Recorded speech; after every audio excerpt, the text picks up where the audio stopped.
Bien, bonjour à toutes et à tous. Euh, Merci beaucoup pour cette invitation. Je suis vraiment très content d'être là et très content de savoir et de voir, comme c'est souvent le cas ici, il y a une mobilisation très importante. Donc j'ai accepté cette invitation pour parler, alors c'est un peu étonnant dans une AG, mais pour parler un petit peu de mon travail de recherche, car je suis économiste spécialiste des questions de santé, d'économie de la santé. Et évidemment, quand on parle de santé, ça renvoie à des questions de sécurité sociale. Et là, on est plus que la santé. On a notamment les retraites, mais aussi d'autres institutions. Euh, et alors, dans le cadre de ces travaux sur l'économie de la santé, la protection sociale, j'ai commencé à me poser la question, non pas tant de savoir quelles sont les bonnes réformes qui sont à mener, car chez les économistes, de plus en plus, comment dire, la façon de faire des recherches est de se poser la question en termes d'efficacité des politiques publiques, d'évaluation des politiques publiques. Est-ce qu'on a des bonnes politiques publiques ou pas? Est-ce qu'on pourrait les améliorer? Donc, c'est des questions qui sont très importantes, très pertinentes. Et d'ailleurs, c'est l'occasion de souligner combien le travail qui est fait ici est absolument primordial. Euh, Néanmoins, ce qu'on observe, et on observe ça de plus en plus dans tous les secteurs, alors moi le mien c'est la santé, mais dans bien d'autres, notamment les questions des retraites, c'est qu'en fait le politique se désintéresse un peu des travaux qui peuvent exister. Et donc tout ça m'a conduit dans mes propres recherches. Moi, je suis économiste de la santé, je m'intéresse à la médecine libérale, à la régulation de l'offre de soins primaires. Et donc, ça m'a mené à me poser une question un peu différente, à changer un peu d'orientation de projet de recherche, en me poser la question, mais finalement, comment sont nées ces institutions? Hein, la sécurité sociale, un truc comme ça, comment c'est né? Parce que on voit bien que dans les discours des gouvernants, chez certains collègues, finalement, la Sécu, c'est un truc ancien, c'est archaïque, on peut plus se le payer et on pourrait pas poursuivre cette avancée sociale finalement. Alors évidemment, il y a d'autres collègues qui disent autre chose. J'ai cru comprendre que vous aviez Mickaël Zemmour la semaine dernière ici, mais il y en a plein qui disent qu'effectivement, il y a des alternatives qui sont possibles, totalement crédibles et très raisonnables. Néanmoins, ça ne réussit pas à prendre pied dans le débat public. Un peu dans le débat académique, mais pas tant que ça. Et donc moi, la question que je me suis posée, c'est une question en termes de changement institutionnel. Qu'est-ce qui fait que ces institutions sont nées? Et l'implicite, parce que c'est l'implicite du débat public, du débat académique, c'est que finalement, les institutions de la protection sociale, c'est des institutions du compromis, où on se met d'accord, à des moments peut-être particuliers, mais on se met d'accord pour mettre en place des politiques de protection sociale. Alors on, qui sait?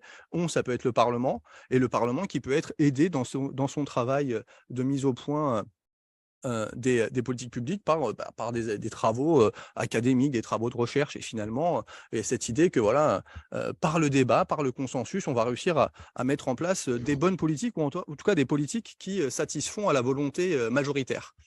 Or, quand on regarde l'histoire de la protection sociale en France, et c'est la thèse que j'essaie de défendre, loin d'être une institution du compromis, la sécurité sociale en général, en ce qui me concerne la protection santé, c'est une institution du conflit.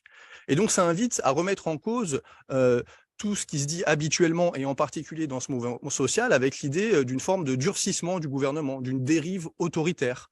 Par exemple, cet hiver, on s'en rappelle, le gouvernement a utilisé le 49.3 à 10 reprises pour faire passer les plans de loi de financement, donc le budget de l'État et la loi de financement de la sécurité sociale. Et donc, il y a eu cette idée de dire que voilà, il y a un durcissement du gouvernement qui ne veut pas débattre, qui brutalise l'Assemblée nationale, ce qui est vrai. Il ne s'agit pas de dire que ce n'est pas vrai.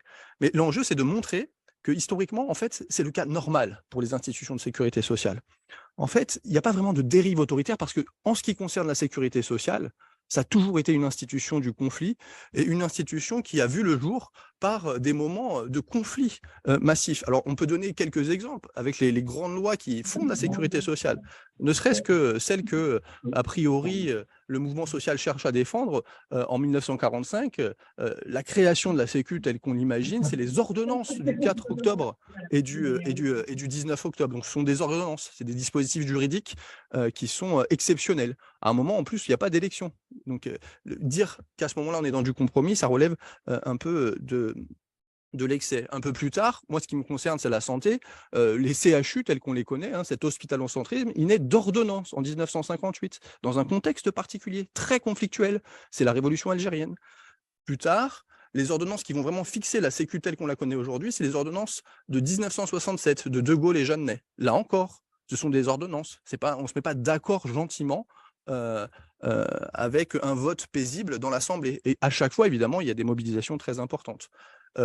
La CSG, c'est un 49-3 par Michel Rocard, parce que là encore, c'est quelque chose de très conflictuel.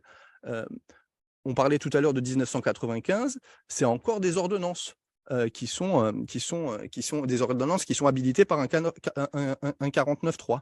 Donc, la sécurité sociale, ça a toujours été une institution du conflit beaucoup plus que du consensus. Et donc ça, c'est très important à avoir en tête, parce qu'aujourd'hui, quand il y a cette idée selon laquelle finalement il y a une brutalisation de la démocratie parlementaire, eh bien c'est quelque chose qui est un peu excessif eu égard à l'histoire de cette institution. L'histoire de cette institution, c'est le conflit. Et il faut se poser la question, pourquoi c'est le conflit? Et donc, ce que je vous propose, c'est de réfléchir à cette question sur l'un des moments fondateurs, qui est le moment 1945-1946. Parce que c'est un moment très important, c'est celui vers lequel on va toujours se référer pour dire qu'à un moment donné dans l'histoire, il a été possible d'avoir un consensus pour mettre en place la sécurité sociale. Or, quand on s'approche de plus près de ce qui se passe à ce moment-là, et qu'on essaie d'observer les choses d'un point de vue de changement institutionnel, on se rend compte que non, ce qui est primordial à ce moment-là, c'est le conflit. C'est une période extrêmement violente socialement, humainement. Alors, évidemment, la première chose à dire à ce sujet-là, c'est que la sécurité sociale, telle qu'on la connaît, il y a des institutions auparavant, je vais dire sécurité sociale pour être plus rapide, mais la sécurité sociale telle qu'on la connaît donc en 1945, c'est pas un hasard si les textes fondateurs sont de 45, ils sont d'après-guerre.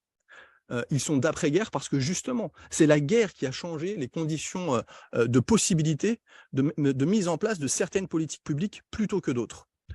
En 1945, il n'y a pas plus besoin, ou significativement plus besoin d'une sécurité sociale qu'en 1939. Même en 1945, on est plus pauvre qu'en 1939. On aurait pu le faire. Il y a déjà dans les cartons des plans pour mettre en place cette sécurité sociale. Alors, qu'est-ce qui change? Ce qui change, c'est évidemment la guerre. La guerre, c'est pas du tout une parenthèse entre deux moments de paix. En fait, la guerre, elle va changer évidemment complètement la façon de concevoir évidemment l'économie, mais aussi le rapport à l'État, à la protection sociale. Et donc là, on peut s'appuyer sur plein de politistes qui expliquent bien ça, hein. C'est qu'en fait, la guerre va changer la place de l'État et la place des différents acteurs politiques et économiques dans la société. Donc s'il est possible de mettre en place des réformes, c'est pas parce que par enchantement, il y aurait eu un grand accord après 45, parce que ce sont les mêmes gens qui sont là, enfin, mais relativement les mêmes gens, les mêmes acteurs. Ce qui a changé, c'est qu'il y a eu une guerre entre-temps. Et que cette guerre, elle a eu une déflagration, elle a mis en place une déflagration de violence qui a débouché sur des oppositions très très fortes. Dès le sortir de la guerre, il y a beaucoup d'oppositions, notamment sur la question des salaires, notamment sur la question de la régulation du travail. Et il y a une opposition, en France, on a une guerre particulière, une guerre dans laquelle une partie des élites politiques collabore, on a un État qui collabore, et donc il y a une opposition de principe à l'État. On a un syndicalisme en France, historiquement, par rapport à d'autres pays européens, qui est plutôt plus opposé au principe de l'État, mais ça va se renforcer en 1945 avec l'État qui collabore.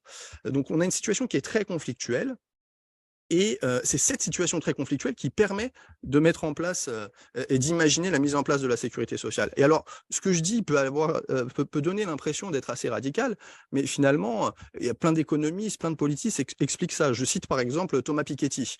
Le paradoxe, c'est que les institutions social-démocrates ne sont pas le produit du socialisme démocratique et électoral.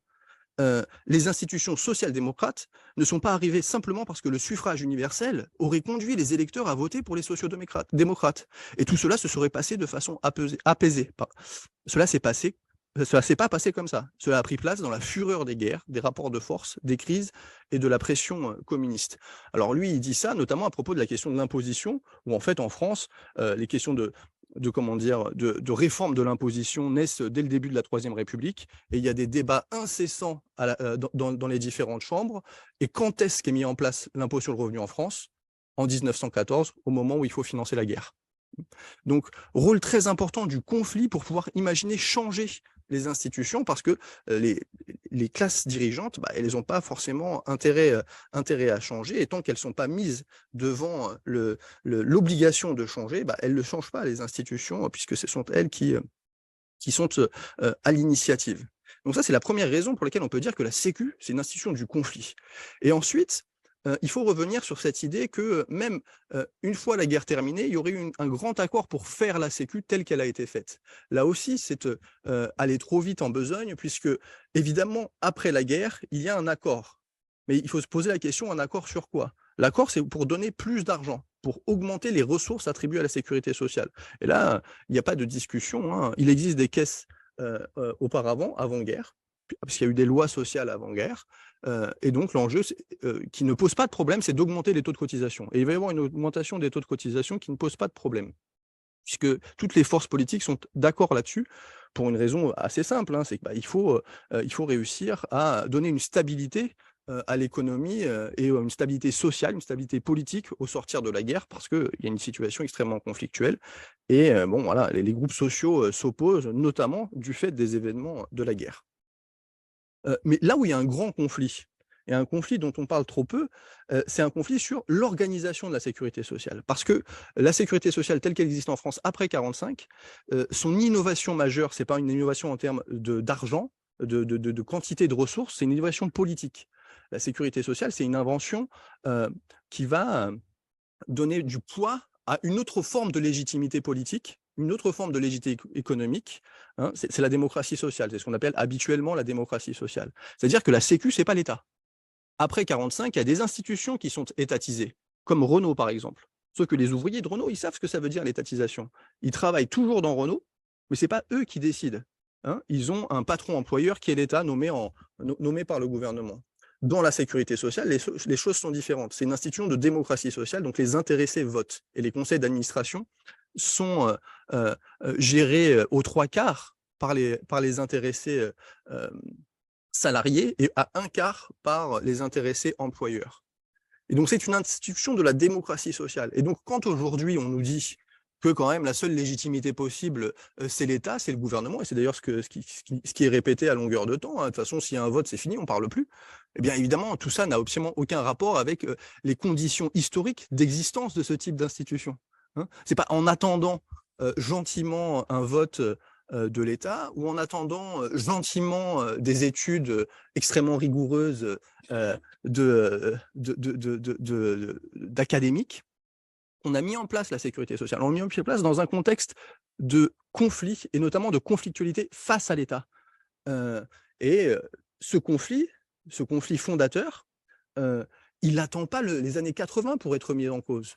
Dès le début, il y a des remises en cause. Parce que ce qui est problématique pour les classes dirigeantes à cette époque-là, ce n'est pas d'abord de devoir payer pour une protection sociale plus généreuse, c'est d'abord de ne plus avoir de pouvoir. Parce que pour comprendre la dimension vraiment radicale de l'invention de la Sécu en 1945, il faut voir ce qu'elle remplace. Comme je l'ai dit, des formes de protection sociale avant 1945, il en existe. Pour les accidents du travail, c'est 1998, la loi sur les accidents du travail. Pour la santé, c'est 1928-1930. Et c'est aussi ces lois-là qui organisent la protection pour le risque vieillesse. Pour la famille, il y a une loi de 1932 qui ramasse, qui essaie de coordonner toutes les initiatives patronales. Donc il y a des choses qui existent. Quel est le changement? Le changement, ce n'est pas d'abord l'argent. Il y a plus de cotisations, plus de ressources. Le changement, c'est d'abord qui va décider. Ces anciennes institutions, elles étaient dirigées par des élites politiques de l'époque.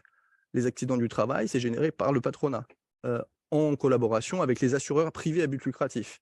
Et donc, les intéressés, les ouvriers qui bénéficient éventuellement des droits, ils sont en opposition vis-à-vis de ça, parce que évidemment, la façon de gérer ces accidents du travail, elle va être contestée, parce qu'elle sera trop peu généreuse. La loi sur les retraites et la santé, elle va être gérée essentiellement par les mutualistes. Les mutualistes, là aussi, c'est encore des notables. Et c'est pas moi qui le dis, c'est par exemple quelqu'un comme Pierre Larocque, qui est le premier directeur de la sécurité sociale en 1945, donc qui est quelqu'un qui est proche du pouvoir. Et il dit, la mutualité était devenue une nouvelle forme de paternalisme. Ce sont des gens qui décident pour la masse de la population de la bonne façon d'organiser la protection sociale.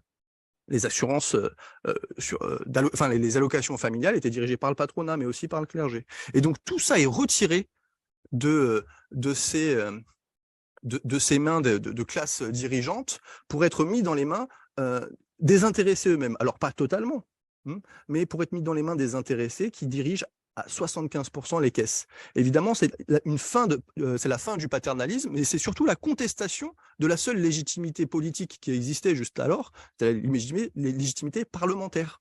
Donc c'est une institution, la Sécu de 45, c'est une institution de la démocratie sociale, et elle est née comme ça. Elle est née par contestation du pouvoir politique qui, historiquement, a toujours eu tendance à avoir une gestion, disons, étriquée, rigoureuse et contraire aux intérêts de la masse de la population.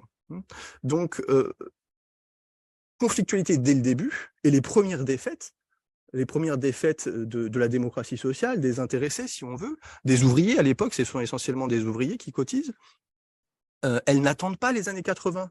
Elles n'attendent pas le tournant du néolibéralisme. Dès le début, il y a des remises en cause très fortes, et des remises en cause pas tant sur l'argent, sur la quantité d'argent qui est donnée pour servir les prestations, parce que c'est pas ça d'abord l'enjeu. L'enjeu, c'est comment on décide, et donc c'est l'enjeu du pouvoir, et donc les premières réformes, elles portent sur ce pouvoir. Et par exemple, dans la commission qui est chargée de préparer les ordonnances du 4 et du 19 octobre, alors que la CGT, elle demande que les élections se fassent à une voix, c'est un principe démocratique, un principe mutualiste, eh bien, on va avoir cette fameuse organisation 75 pour les salariés, 25 pour les employeurs. Autre défaite initiale, liminaire, alors que les représentants de la CGT souhaitent une caisse unique, c'est-à-dire qu'on ne divise pas les risques de façon à ce que, eh bien, lorsqu'il y a une année un problème sur un risque, un déficit sur un risque, ce risque les déficits de ce risque puissent être compensés par un autre risque, eh bien, on veut une caisse unique. Eh bien là, le gouvernement, sous la pression notamment des associations familialistes, du patronat, divise les risques. On a une caisse d'allocation familiale qui, dès le début, est séparée. Et c'est pas rien à l'époque parce que c'est la première caisse en termes de montant de prestations. Et donc, il y a beaucoup de défaites dès le début, parce que la première chose qui est contestée, c'est la possibilité de contester le pouvoir parlementaire, de contester le pouvoir de l'État. Et les premières réformes, les plus marquantes, celles qui vont vraiment changer l'organisation de la sécurité sociale, ce n'est pas des réformes économiques, c'est des réformes d'organisation. Et c'est 1967, notamment, une réforme par laquelle on supprime le principe des élections. On passe à de la désignation. L'argument qui est mobilisé à l'époque, c'est que les élections, ça coûte trop cher. C'est le ministre Jeannet qui dit ça. Deuxième chose qui est faite à l'époque, on accentue la séparation des risques et on invente l'ACOS, qui est, pour aller vite, la banque de la Sécu. On passe de 75-25% des voix en faveur des salariés à 50-50, c'est le paritarisme. Donc l'enjeu, c'est justement de miner le pouvoir démocratique qui a été acquis. Et alors que, paradoxalement, c'est ce pouvoir démocratique qui a été à l'origine de la création de l'institution. C'est parce qu'il y a eu des contestations qui ne se sont pas satisfaites de ce que faisait la représentation nationale, que tout au long de l'histoire, et on pourrait parler de ce qui se passe avant 1945, eh bien, il y a eu des mouvements auto-organisés qui ont cherché à changer les institutions. Et je voudrais finir là-dessus, parce que j'ai déjà été beaucoup trop long.